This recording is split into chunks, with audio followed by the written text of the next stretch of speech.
आचार्य द्रोण, हम अवश्य ही इस चक्रव्यूह को ध्वंस कर देंगे।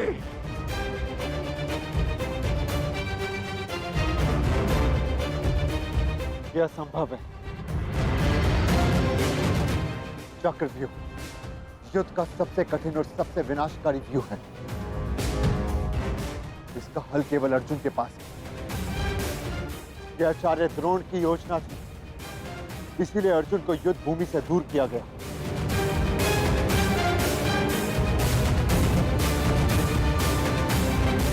कोई तो मार्ग होगा। मार्ग है।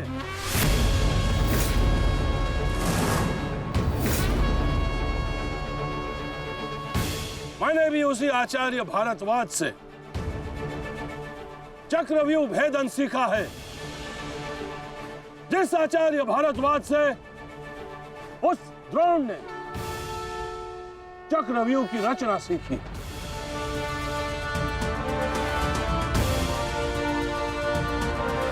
इस चक्रव्यूह का भेदन मैं करूंगा।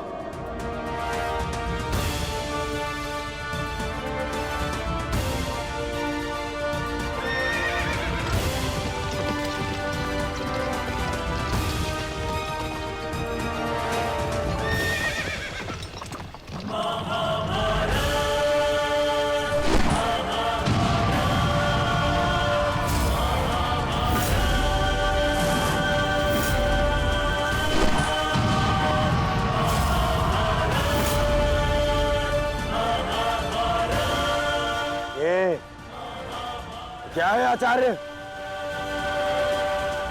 पांचाल नरेश द्रुपद तो इस व्यूह को तिनके की तरह तोड़ते हुए आगे बढ़ रहे हैं। भूल गया वीरराज कि मैंने और इसी द्रुपद ने मेरे पिताश्री के आश्रम में इस चक्रव्यूह का अभ्यास किया था। तो अपने मित्र को रोकने के लिए कोई अस्त्र, कोई शस्त्र है आपके पास? अब तो केवल एक ही अस्त्र है और एक ही शस्त्र, दुर्योधन। जयद्रथ!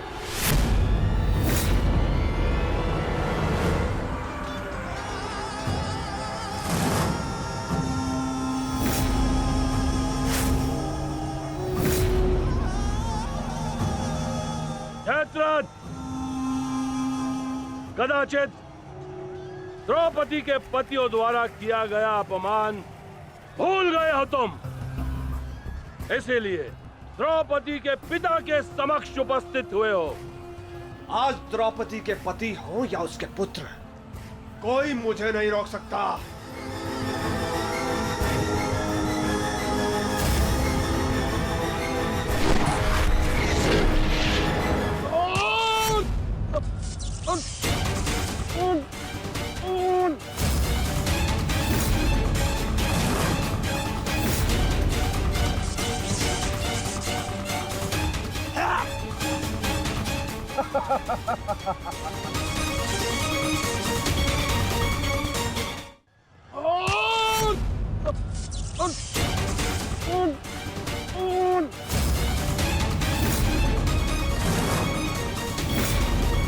आगे बढ़ो पांडवों, अन्यथा अपनी सेना का विनाश देखो।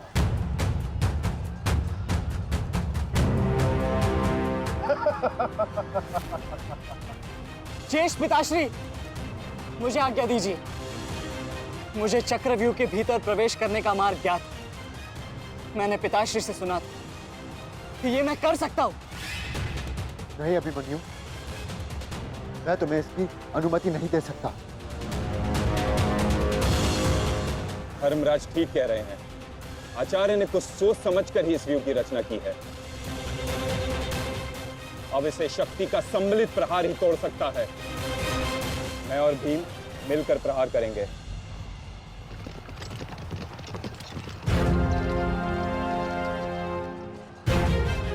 देखिए ने मामाश्री, कृष्ण और भीम स्वयं आक्रमण कर रहे हैं।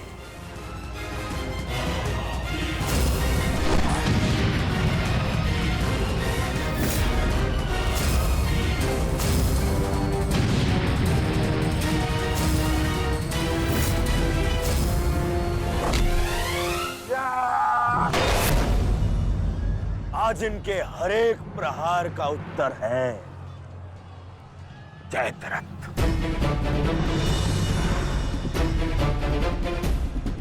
चक्रव्यूह में प्रवेश करने से पूर्व मुझसे नहीं मिलोगे मित्र? स्मरण है ना 5 चोटियां? आज उसी के प्रतिकार का दिन है। प्रभु, मैं चाहता हूं कि युद्ध भूमि में किसी एक दिन सभी पांडवों पर विजय पा सकूं। सब पांडवों पर विजयी होने का आशीष नहीं दे सकता जयद्रथ, क्योंकि अर्जुन को मैंने पशुपतास्त्र दिया। मेरा ही वरदान मेरी ही शक्ति को छीन नहीं कर सकता। इसलिए केवल अर्जुन को छोड़ जिस दिन तुम चाहोगे शेष संसार के समस्त योद्धाओं के समक्ष तुम अपराजे रहो। आगे बढ़ो भीम, आज मेरी गदा का स्वाद भी चक्कर देखो।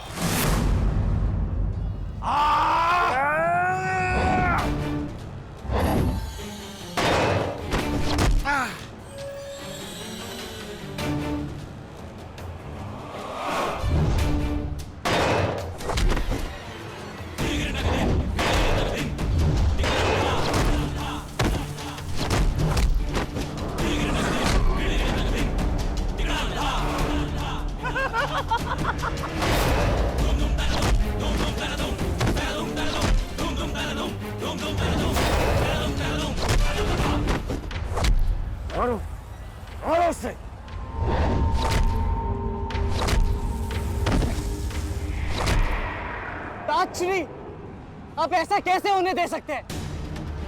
ताजश्री भीम और मामा दृश्यदेव में शक्ति है, परंतु चक्रव्यूह को शक्ति से नहीं युक्ति से तोड़ा जा सकता है। मुझे आज्ञा दीजिए। नहीं पुत्र, भविष्य के लिए वर्तमान को दांव पर लगाया जा सकता है, परंतु वर्तमान के लिए भविष्य को खोया नहीं जा सकता।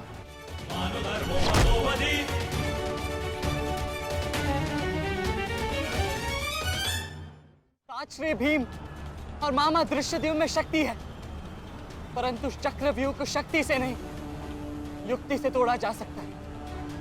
मुझे आज्ञा दीजिए। नहीं पुत्र, भविष्य के लिए वर्तमान को दांव पर लगाया जा सकता है,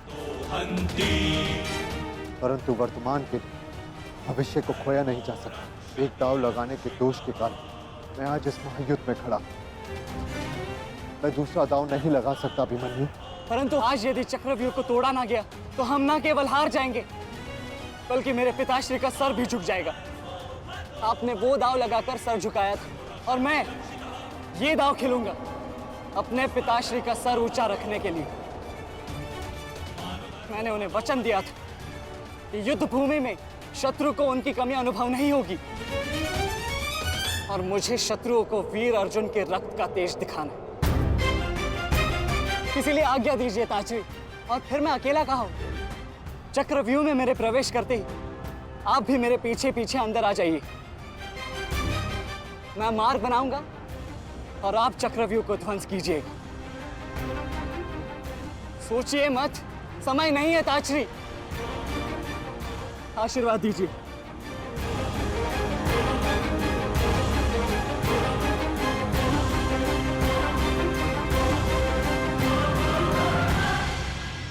ठीक है पुत्र,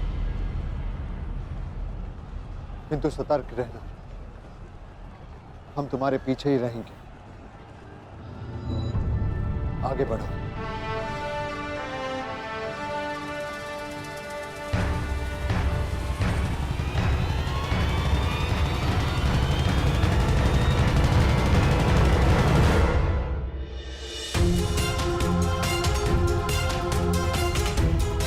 जाओ सर, जाकर सो जाओ, क्योंकि जीवन की हर रात्रि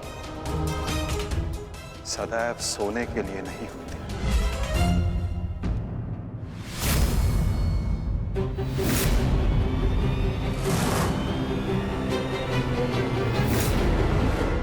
मेरी सुरक्षा के लिए माता यज्ञसेनी का आशीर्वाद है मेरे साथ, और जब तक ये मेरे साथ है मुझे कुछ नहीं हो सकता।